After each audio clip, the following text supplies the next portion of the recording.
Supervisors to order, please. We will start with the Pledge of Allegiance. Please remain standing because following the Pledge of Allegiance will be a moment of silent reflection. I pledge allegiance to the flag of the United States of America and to the republic for which it stands, one nation, under God, indivisible, with liberty and justice for all.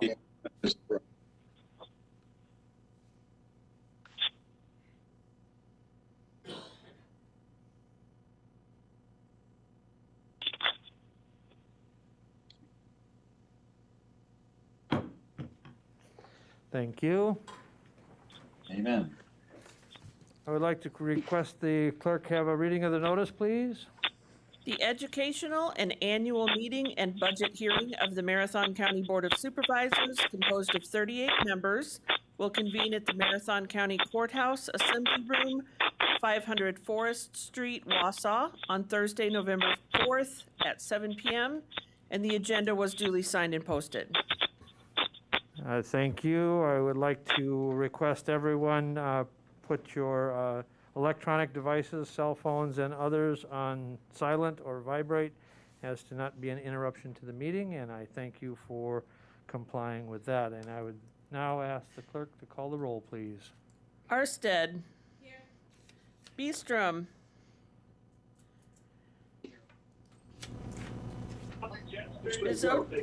Bizotto. Here. Boots. Here. Book. Butke. Here. Christensen. Here. Seiler. Conway. Dickinson. Here. Drabeck.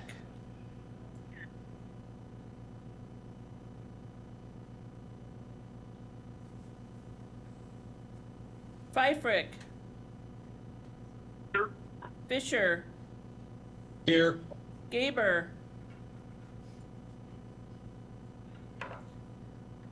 Gibbs. Here. Gonering. Here. Guild. Here. Gums. Here. Harris.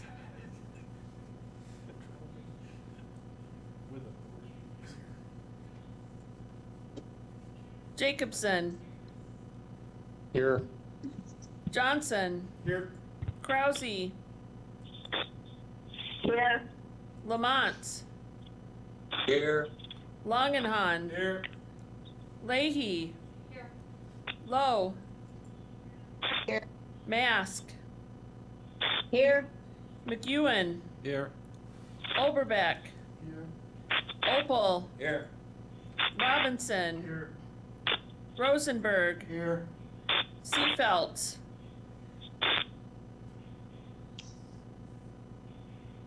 Soybert. Van Cray.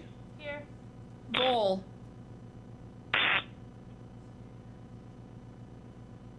Zhang. Beestrom.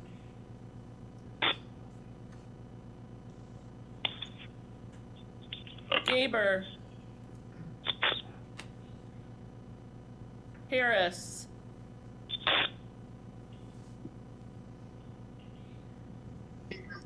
Harris is here. Thank you.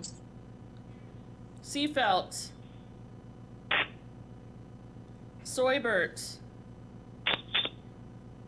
Vol. And Zhang. Thank you. Thank you. And I'd like to welcome all of the visitors that we have here this evening, including our viewing audience. We will have a discussion on and a public hearing on our 2022 proposed budget. So we will move on now to item number 7, 15-minute public comment. Is there anyone, no one had addressed or address the chair or the clerk as far as requesting to public comment, so we will move on to item B, the proposed Marathon County 2022 annual budget message. And what you have is the presentation and the budget message in the link. But I would ask if the administrator wants to address anything else other than, again, how that message was presented. I don't have anything substantive. I would like to thank, there is one typographical error in the budget, so the prize for finding that goes to Supervisor Dickinson. With respect to the out-of-home care costs, there's a portion in the narrative of the budget, and it references the 2021 cost for those out-of-home placements. And the chart is accurate, but the reference in the narrative is to the 2021 costs. So just that small piece will be corrected later today. But other than that, Mr. Chair, I really don't have any substantive comments. I'm certainly happy to answer any questions or concerns that anyone has. Okay, anybody have any questions on the annual budget message?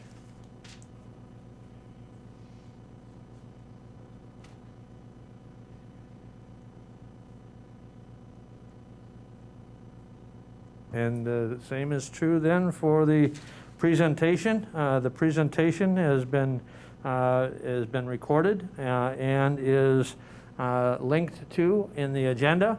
So I would hope to have had everybody had an opportunity to review that budget message. Any questions?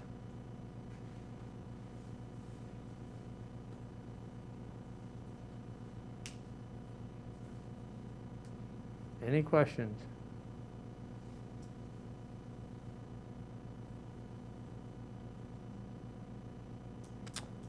All right, we will move on to item 10, public hearing of the proposed 2022 budget. I would ask the clerk to read the budget message.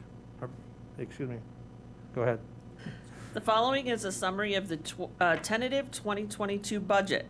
Public inspection of the detailed report may take place at the office of the county clerk. Proposed for 2022, tax levy is $53,448,724. Mill rate is $4.55. Equalized value is $11,742,048,800. Okay, with that, I would open the public hearing and ask anyone that wishes to address the county board on the proposed budget to speak up, and you'll be recognized. Anybody wish to address the board on the proposed budget?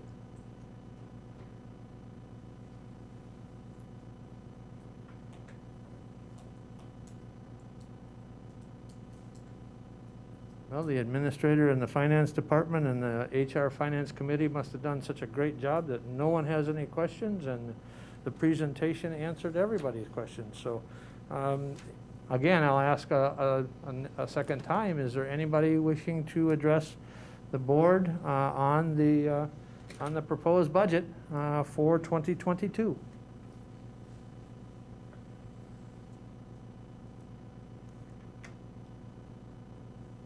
All right, seeing none, we will close the public hearing on the budget, and we will move on. Budget discussion by board members. Discussion by board members regarding the proposed 2022 budget. Any discussion by board members? Questions? Supervisor Robinson.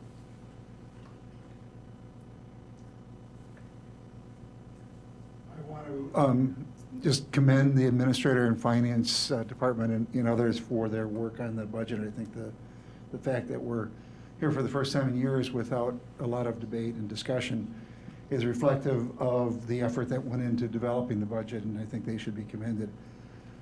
Again, I want to point that some of the highlights are that it's just under a $200 million budget.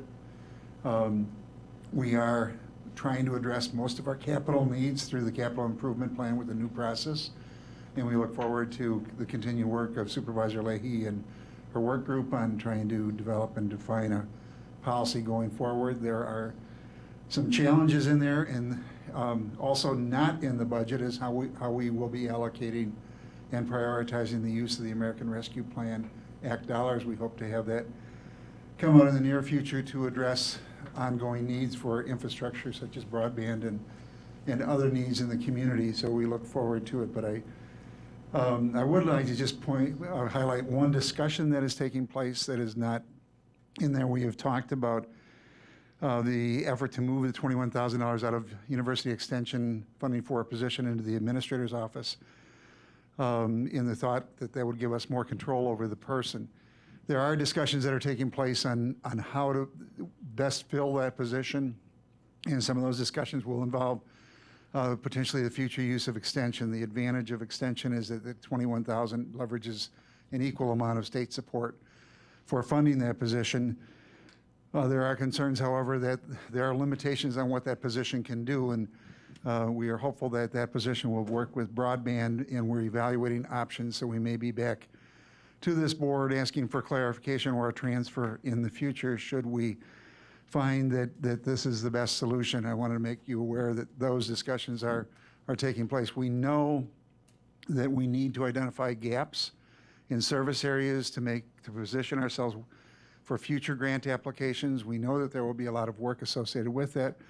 There will be coordination with the internet service providers, and we're just not sure at this time what the best approach to address those issues are. So we may be back at you to try to make sure that we've got that position staffed to meet our needs in the county going forward.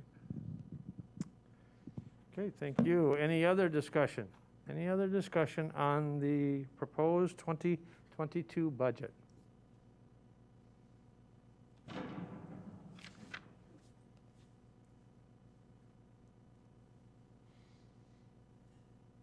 All right, thank you, everyone. We will move on. Education presentation and/or reports. Standing committee chairpersons or designees.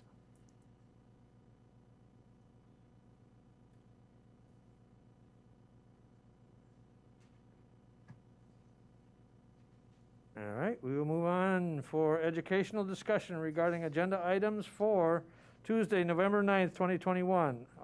Item E15, appointments. Under E15A, Board of Trustees of the Wisconsin Valley Library Service, Jessica Barnett, Sonia Ackerman, and Michael Autumn. Appointing the following individuals to the Wisconsin Valley Library Service Board of Trustees for a 3-year term to expire December 31st, 2024. Jessica Burnett, Dahlman Road, Hatley. Sonia Ackerman, Fulton Street, Wausau. Michael Otten, Teal Avenue, Wausau. Any questions on those appointments?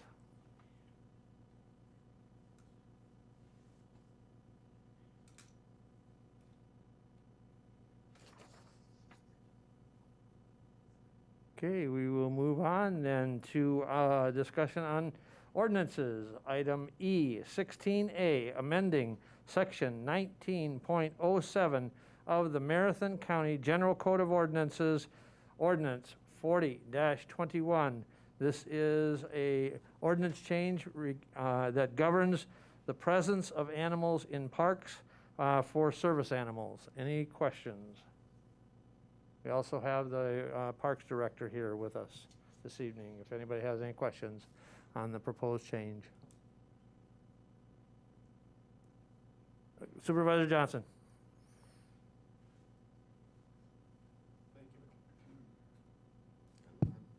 Okay, thank you, Mr. Chair.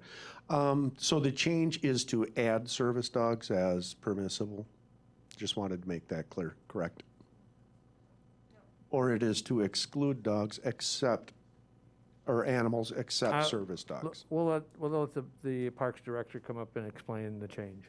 And I guess I'd like to know the impetus behind that. Were we having a problem with animals not being picked up after, I assume, by their owners? We'll let the Thank Parks you. Director Thank you. respond. Well, just priming the pump for when she gets there. Thank you. All right, thank you, Supervisor Johnson and Board. This is a clarification. In our current ordinance, it allows service dogs actually to be trained in these restricted areas, such as the beach, the sports complex, in buildings. And that's something we could still allow, but we have had confusion and some issues up at the sports complex where we specifically, when we built it, didn't want animals up there because of the high quality fields and the amount of use. So we are taking out the word trained, and then we're adding in that the board or its designee, which means that I don't have to take, if I would get a request, it doesn't have to go to the park commission, and I can approve those trainings when they're necessary. Any other questions?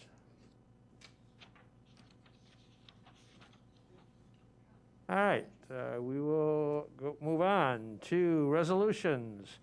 Redistricting Committee, the Executive Committee, approval of the final redistricting plan, Resolution 77-21. Any discussion? Supervisor Oberbeck.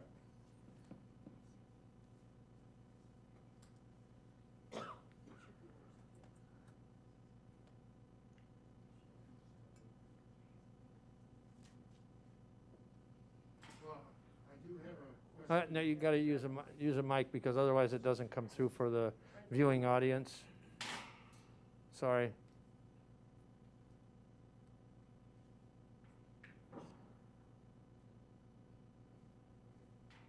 Is it working? Okay. There you go. All Perfect. right. I do have a question regarding the district that I serve. I noticed that the city of Wausau went through a process of dividing Ward 22, where they created two islands within this district. They expanded one block down from 36th Avenue. So there's 36th Avenue to 32nd Avenue is District 11.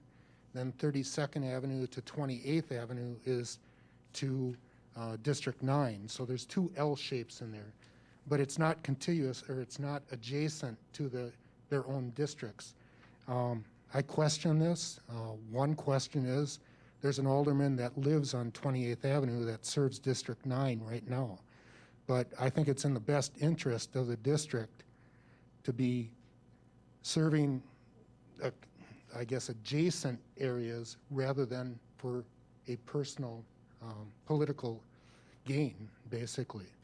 I don't know if it was done for that reason, but I think it's worth investigating as far as creating for the next 10 years a district that's more cohesive than separated. So I question if the committee looked at that prior to approving it. The redistricting committee did look at it. We did have a little bit of discussion, but limited. You raise a great point. We have with us Mr. Andy Fouts from North Central Regional Planning. He can provide a little bit more, possibly a little bit more clarity as to the request. We've also reached out to the city of Wausau to provide some clarity as to the request. But I will also inform this body that it has within its power to deny the requested change. That is the purview of this body and I've clarified that with Corp Council and clarified it with North Central Regional Planning. It is within this the power of this board to go back to the way the plan originally was designed. Now, the redistricting committee approved the requested change that the city of Wausau provided. If Andy, do you want to provide any additional clarity as to if you have any other knowledge, or we can wait and have that discussion on Tuesday, see if we can find somebody from the city of Wausau to be able to provide clarity. I mean, I guess I'd like to talk to the city. I mean, as far as we traded a few emails with county staff, it sounds like they made that change to accommodate their aldermanic districts and, have less wards and keep their equal districts. I think that's why they did it. I'd like to talk to them to make sure, though. Okay. Any other discussion? Again, I think we'll reach out to the city of Wausau. The council is the one that approved the change and requested that of the county. And historically, it was the county's, I think historically, the county has always, accommodated if a municipality, if it was legal to do. We did have some requests to change some of the districts. However, the changes that were requested as not permissible, meaning there was a request by a municipality, but it would have had to split a census block, and to split a census block is not permitted under statute.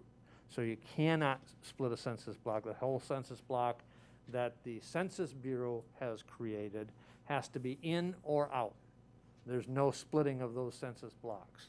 So, that was conveyed to the municipality, even though the municipality had very good logical reason to split that census block. It made sense. It actually made the district more representative of like neighborhoods. However, that's not permissible. Now, there is an opportunity that will show up at some point in the future when the Census Bureau takes input on census block lines. Usually happens from what I've been told, 3 to 4 years from now. They will ask for input from the municipalities on the lines that are drawn for census blocks, and if at that time the census the municipality can request of the Census Bureau to change that line, but that will not impact the current map. So, we will reach out to the city to see if we can get some clarity for Tuesday's meeting. Supervisor Dickinson. Thank you, Mr. Chair. I just had one question. I can't recall if this was brought up when the plan was presented, and is that do the consideration or the address of the supervisors and which districts those supervisors are in, is that part of the consideration process when drawing these maps? When our North Central Regional Planning assisted our planning department, they were told not to look at the supervisory districts, the supervisor districts, and the supervisor. I should say, they were not to look at where a supervisor resided when they drew the maps. So their first go at it did not even consider where the supervisor lived or supervisor resided. They did start from a place where the current or the current district is. That was their starting point. So current District 1, current District 32, whatever district you talking about, their starting point was the current district boundaries, but then they were adjusted to try to accommodate the target population.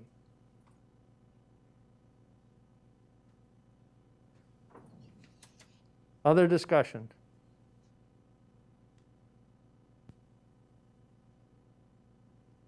Other discussion?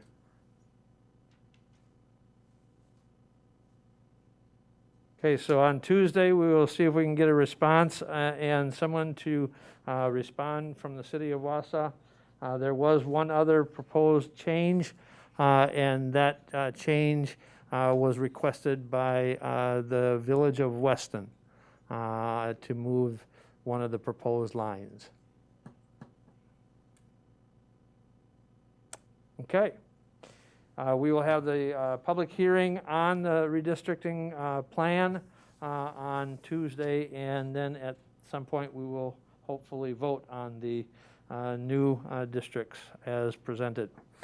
Moving on to item, let's see, where are we at? E17B, Human Resources Finance and Property Committee, a resolution approving adjustment to the state property tax levy limit for 2022 budget resolution 78-21. Any discussion? This was also talked about in the budget message.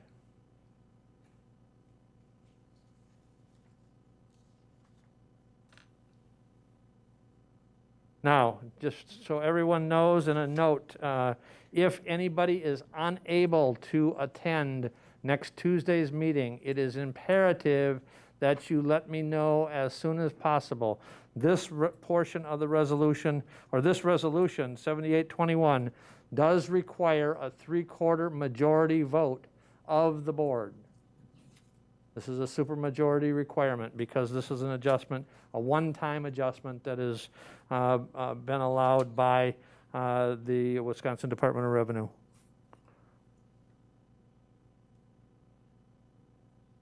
Any discussion?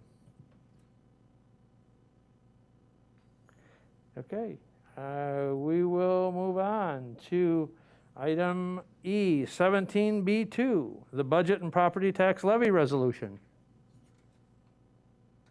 Any discussion on that?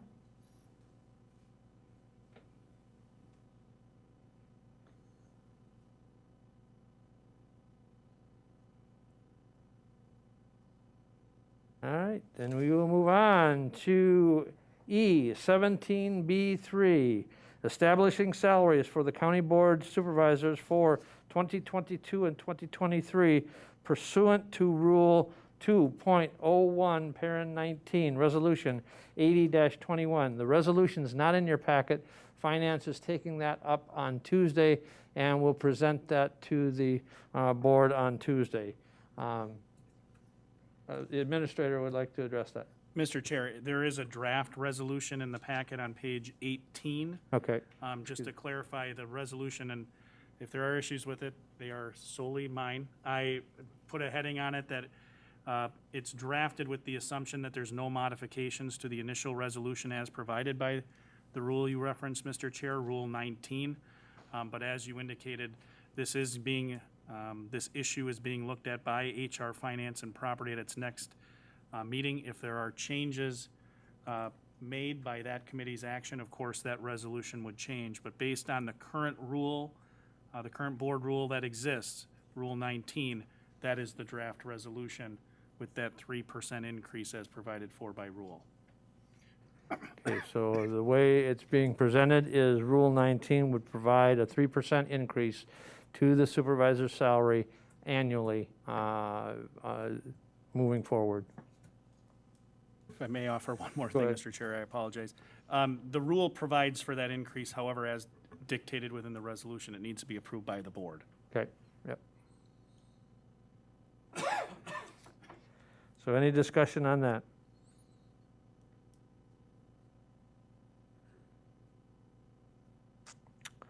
Okay, we are down to item F19, announcements and/or requests.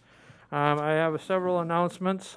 First, infrastructure met this morning, and I've had a discussion with the administrator after that meeting was held, and there will be the ATV, UTV ordinance will be on the agenda for Tuesday. Again, a reminder, if you are unable to attend Tuesday's meeting, I do need to know, it is critical that you let me know as soon as possible.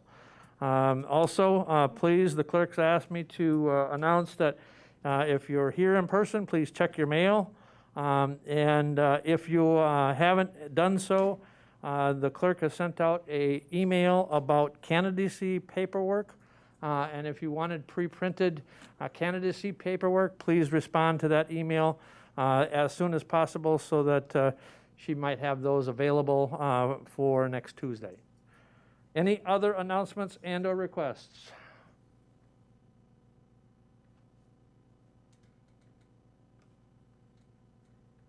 Okay, seeing none, we'll move on to item 19. Motion by Supervisor Opal and seconded by Supervisor Dickinson to adjourn. Is there any discussion? All those in favor of adjournment signify by saying aye. Aye. Aye. Aye. Opposed, say no. And we are adjourned. Thank you, everyone. Thank you, ladies and gentlemen.